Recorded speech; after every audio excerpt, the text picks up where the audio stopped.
If you want to change it, you've got to change it. So mentally, I was in a bad place. I did not understand until maybe when I embarked on the journey how weight loss really is a mental battle. That investment piece has definitely been a learning lesson in my business. I've wasted a lot of money in business. Hey, how you doing today? I want to welcome you to the Content Aesthetic Show, where we take different med spa owners, different aesthetic professionals, and allow them to share their stories so they can empower you so you can keep impacting your community in ways that you might didn't know. And on today's episode, we have Janisha Mays. You know what? You want to know what's crazy? I only call you Miss Mays. Yeah, I know. Like, I never, ever in my career called you by your first name. No, I just assumed you just couldn't pronounce it. Yeah, I think that's probably what, I think that's what it was, to be honest. Right? And I'm just, but it's like, I just know Miss, oh yeah, that's Miss Mays. Like, it's just always been that way, right? How are you doing today? I'm doing amazing. How are you? I am blessed. I can't complain. Yeah, same. Right? So if you can describe the difference that you make in your community with what it is that you do, what would that be? So the difference that I make in my community is I focus a lot on disease prevention and health promotion. So what that looks like is so many people my background is in emergency medicine. So being an emergency medicine nurse, I have always focused on reactive healthcare. When something happens, you come in because you're reacting to the response that's going on at that time. I learned that that was the downfall of our community. Because if we really sat and focused on the preventative side and what we can do for care for ourselves while we're well, it will make such a difference in the long run. And so I knew that I needed to go all in on the prevention because that's what makes a difference in the sustainability of your life, the longevity of your life, you being able to live longer. And that's not something that a lot of people focus on. They think about it last when it's too late. Exactly. And that should be the first thought of our minds. So how do you educate them to think about it first and not when it's too late? It is a challenge. And because a lot of people feel like, well, I'm well right now, I don't need to worry about that until there's a problem. But I tell people, if you don't focus on your wellness, you'll be forced to focus on your illness. And if you don't make time for it right now, 10 years down the line, you're going to be looking like, well, dang, I really wish I would have did something. So I have to be the example for people. People have to see that, oh man, she's working out and she's losing weight and she's sustaining and what she's eating. I knew that I had to share my life and be the example for others because I'm still young and vibrant, but I understand the importance of the preventative part right now while I'm still young. I love that. And so for you, you just went on a big weight loss change yourself. I did. Like, how was that for you mentally? It was a struggle, to be honest. I did not understand until maybe when I embarked on the journey how weight loss really is a mental battle. Once you get to that point where you can overcome that mental battle, it's all smooth sailing. But the challenge was my weight has fluctuated for so many years. I've been up and down. I would work out, then the consistency would fall off and I would lose 5-10 pounds. I'm like, oh, I'm good. I can maintain it and then gain it back. All the while I'm doing this, it's mentally putting me in this hole to feel like I'm never going to be able to accomplish this goal. So I'm looking at myself and I know I'm not happy with how I look. I don't like how I feel when I'm walking outside. I don't like how I feel and when I'm just in my own body. And so I was like, Janisha, you have to do something about it. If you want to change it, you've got to change it. So mentally, I was in a bad place. Really bad. So what made you like, this time now is going to be the time where I make a difference? I was the heaviest I'd ever been. I was almost tipping the scale at almost 200 pounds. And for me being 5'1", and my BMI being as high as it was, my obesity level, my cholesterol levels were through the roof. I wasn't pre-diabetic, but to see that my cholesterol levels were that high was alarming. Yes. Because I'm like, you 33 years old. You about to be on cholesterol meds. No, what comes next? Diabetes medication, high blood pressure. I didn't want that trifecta is what I call it. It already runs in my family. I didn't want that for me. I haven't had kids yet. Yeah. So I was like, you have to set yourself up to be an example for when you start having children, for others that are around you in your circle. I didn't like how I felt. I didn't like how I looked. I didn't like how other people saw me, and I felt like I am in health and wellness. So how you going to talk about health and wellness and you yourself ain't even living the life? So that was the biggest thing for me. So did that play a little on your mental because you help other people lose weight? Like what mental state did that put you in? The imposter syndrome set in real bad. Because I was looking at other people doing it, and I'm like, well, I know just as much as they do. But because I didn't look the part, I didn't feel like I was equipped to be able to have those conversations with people. So mentally, it made me have to sit on the background a lot because I felt like I knew I needed to show up. I knew how I wanted to show up, but because I didn't look the way that I should, I was just like, well, who are you to talk about somebody need to lose weight and you got to get healthy, and girl, you big. Yeah, you don't believe what you're doing. Heck no, I believed it, but I didn't believe it coming from me. Yeah, and that was hard. Yeah, and that's what I mean. Like with the imposter syndrome, sometimes we be like, "Oh, do this, do that," but then it's like, why we not doing it? Or we be so distracted. It's like we want to do it, of course, we know it works, but it's like time, man. It's like, man, I'm so busy. Oh man, I got the time, and it's like you said, it's all mindset, it's discipline. You know, and me thinking, I was like, man, I was just like a few weeks ago, I did like a raw food diet, and I was super thin. And then right when it was over, I went back to eating regular. So now, like, I looked at myself this morning, I was like, you gotta go. You gotta get right. You can't play. You playing around. You playing around. And man. Those are conversations we have to have with ourselves. But so many people are not self-aware enough that they don't want to have those real conversations with themselves. I said, Janisha, you need to get your life together because this ain't cute. Yes, I love that. And so let's go to how were you able to start your aesthetic practice? I know your first go around, you had a business partner. Like, how is it starting with a business partner, then have to go solo? Scary. Because having that person there kind of gives you that comfort. Like, okay, I can always bounce ideas off somebody, and I have somebody in the trenches with me. So I feel like it gave me a false sense of comfort. And then when it was like, no, Janisha, this is all you, it was a little depressing because I was like, everything was always on my back anyway, but now it's like, no, this is only you. And so it made it was a dark place there for a second, because I was having to mourn the relationship. I had to mourn the space that I was in, and understanding like all of these goals that you have set for yourself, you can still do them. It just might look a little different. Because before I was able to share responsibilities with somebody, share expenses with somebody. That went away. So it was a challenge. I was angry. I was upset because I felt like, well, dang, you just kind of just walked away and just kind of left me high and dry. That's how I felt in the moment. But after I was able to evaluate and understand, I'm like, Janisha, nobody is going to go all in on your business more than you. So at the end of the day, eudaimonia is still your thing. So you have to make it what it is that you want it to be, whether it's somebody's here with you, whether it's a partner, whether it's an investor, it doesn't matter. Nobody's going to go harder for your business than you. So what was that transition like for you? Did you think about giving up, quitting, throwing it away? No, I wasn't about to do that. I didn't think about quitting.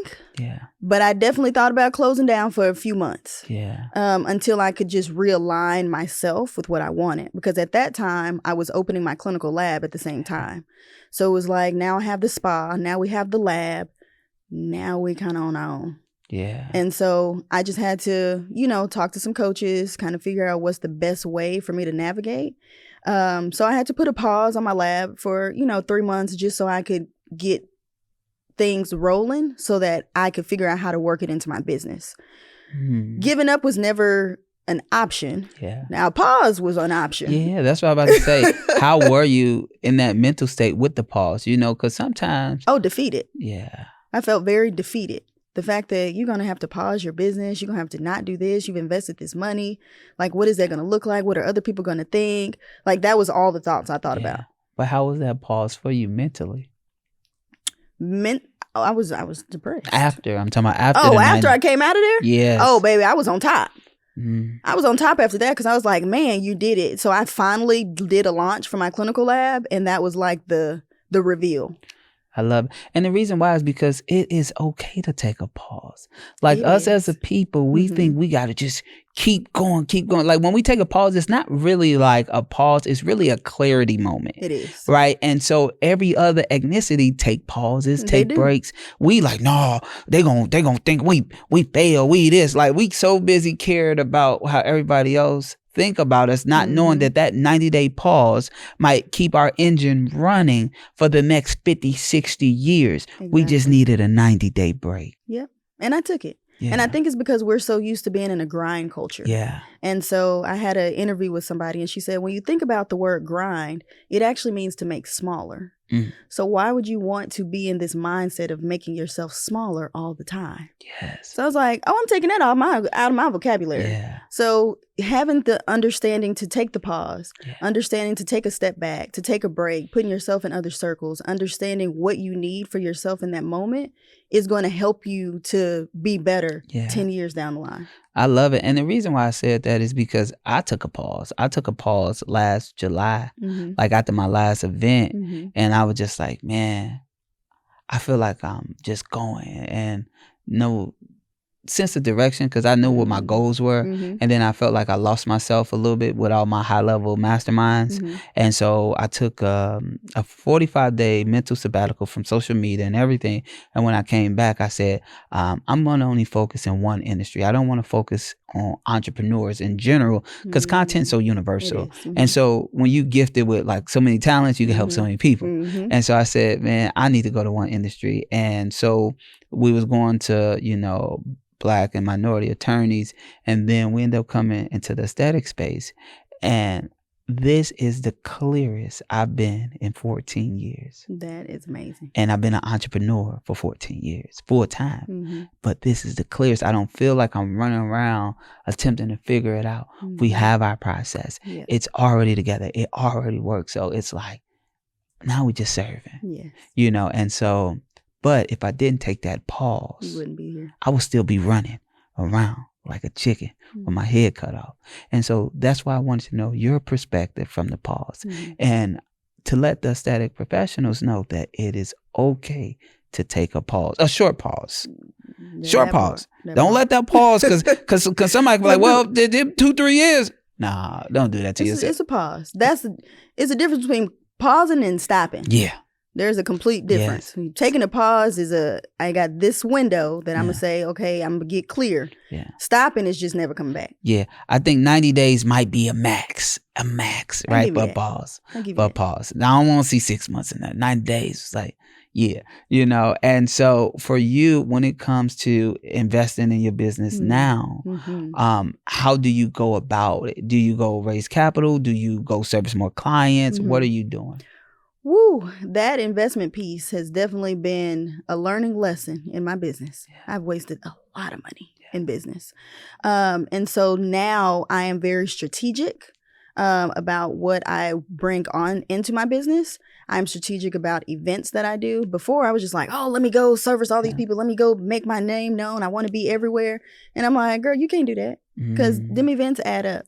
Oh, yeah. Very fast. And so now I've focused on my niche. Yeah. And it has made it, like you said, more clear for you. I had to do that the same. So focusing on my niche, the clients started coming. Yes. And so it made it easier for the capital to come because I'm clear on my direction. I'm clear on who I'm serving. I know my industry. I know my lane and I'm going to stay in it. I love that because that's how it is. Right? I tell people like, oh no, we here for the next 10 years minimum, Right. and we're going up in levels. Of course, we starting with med spas, then we're going to plastic surgeons and dermies, and just going all up into. I think my biggest goal is I want the contracts with all the big hospitals and all of their content and campaigns and stuff. So that's my big goal, right? And so. For you, how has content impacted your life and your business? Well, I had to learn that content is really king. And I know I hear it and I've seen it, but it makes a difference when you are consistently using it in your business. Yeah. Before, I would be like, oh, I'll post here or there, and oh, I'll post a couple things here. I started looking at my analytics. Yeah. And when I started looking at my analytics of when I was consistent and what I was showing, it made a difference in my business. Big difference. Because now I'm like, man, I'm starting to get clients from social media. Visibility. I was never there. So I was like, okay, we're going to go in on this. And being consistent and sharing my story. And my biggest thing is I had to figure out what platforms I would want it to use. Because I was like, let me be on everybody's platform. And it doesn't work. And so it has taken me time because I'm very reserved for a lot of the time. I don't like to show people my life. I feel like my life is separate. But I had to understand, in order to build that know, like, trust with people, they had to get to know me. And that meant that they had to see me. They had to see my journey. So now I'm very transparent. You're going to see them big pictures on social media. You're going to see the journey of me going to the gym and what I'm eating and seeing the transformation and what it looks like for me and the motivation and where I've been and what I used to do. And now I'm sharing different parts of my life. I'm going through a fibroid journey right now. So sharing that has helped me because I understand the amount of people who actually need to hear this and need to see that there's a different avenue. But I can't do that if I don't show up. I love it. That's been a servant leader. A servant leaders, we got to show up no matter what. Sometimes it be scary. Sometimes we think it's going to be embarrassing. But, most of the time, 100%, the times that I thought would be embarrassing was the most uplifting for people. Because we don't never show when we're going down. Oh, no. We only show when we're going Especially up. not in today's society. Yeah, but it's like, I realize you're more stronger when you're transparent. True. But you got to get people to that transparency part. Yeah, I say it. Just be honest. Like, hey, we entrepreneurs. I think we can see everybody else, all of these other ethnicities, these big business. Oh, this company is doing bad. That company went under. But then they come back up. Like, where's your superhero story if you're not showing when you're going through it? Our businesses ain't doing that great when we got Fortune 500 companies that's losing billions of dollars. Exactly. And they could, and it's all over the media, but we lose a couple 100,000, whatever, and we scared to talk like, nah, man, just be honest. And because the lessons that you learn can help others. Yeah. That's how I look at it.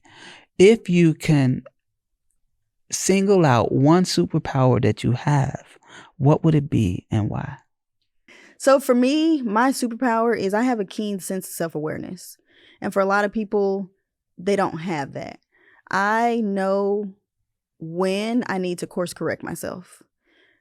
I'm learning to fail gracefully. Sometimes it don't always happen.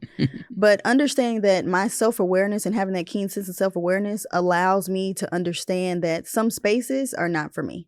Understanding that I need to move myself out of this area in order for my elevation to happen. I am a shock therapy type of person. So I'm going to expose myself and put myself out there so that I can get used to it, get uncomfortable so that I can do it. And a lot of people that I'm learning, the self-awareness they don't have. 100%. They don't want to have those hard conversations with themselves. But how else are you going to grow if you don't have that sense of yourself? And people don't want to look at themselves in the mirror and say, you ain't done a great job. You messing up right here. And my ability to do that without anybody interfering. Oh, I'm that's my superpower. Because it allows me to be able to help other people. Because I'm so self-aware, I just be like, okay, it helps me to pull that out of them. I love that. if you could say one thing to encourage aesthetic professional that might be on the verge of throwing in the towel and don't understand the power of a pause, what would you say to them? Look at this camera and talk to them. Okay. So the road is not going to be easy and it is going to get rough, but you have to be clear on your mission and your goals for yourself. And you have to understand what is your lane. You have to understand what direction you're wanting to go in, because if you don't understand that, you are going to start feeling like you got to do everything that everybody else wants you to do instead of doing what it is that you need to do. So it's okay to take a step back, but as long as you keep going, take a step back, do some self-reflection, talk to other people, get in other circles. The most powerful thing that I've been able to do is find communities that have people that I either aspire to be like or that can help me along the journey. But you have to get in tune to one community, two communities, whatever it looks like for you, you have to find it. Because without having a tribe of people around you and you just staying to yourself all the time, you're never going to get out of that space, and you're just going to wallow in that self-pity and that self-doubt, and the self-esteem is never going to, it's just going to always stay low. So you have to get out of your own comfort zone in order for you to push to the point that you feel like you want to be. I love that. That was really good. And I just want to let you know I'm proud of you. I done seen your journey for the last couple of years. And I also want to thank you for introducing me to B12 wellness shots. And I think you just did something for me on this episode too. You just encouraged me to stop playing with the gym and go all in. Man. You know, I really did, because I really was seeing your journey. Like, I sent you a message, I don't know, probably a couple months ago or something, and I just congratulated you because that's powerful. It takes a lot to be like, yo, I'm tired of this. And the crazy thing about it is, like, I didn't even notice, but I noticed the difference. And so I think that's a big thing. And always believing and investing in yourself and not giving up, even when somebody else don't see the vision. You're right. You keep going. You know, so I just want to let you know I'm proud of you. I'm seeing your growth, and I respect it. Thank you. I appreciate that. That means a lot. You're going to get me all misty here. No, I just want to let you know. But like, I appreciate that. You know, that means a lot. Being able for people to see the journey and where I've come from. I'm doing it. It don't look pretty, but we doing it. Yes, I love it. And you don't make excuses. So I think that's what I really respect about you, you know. I'm going to own it.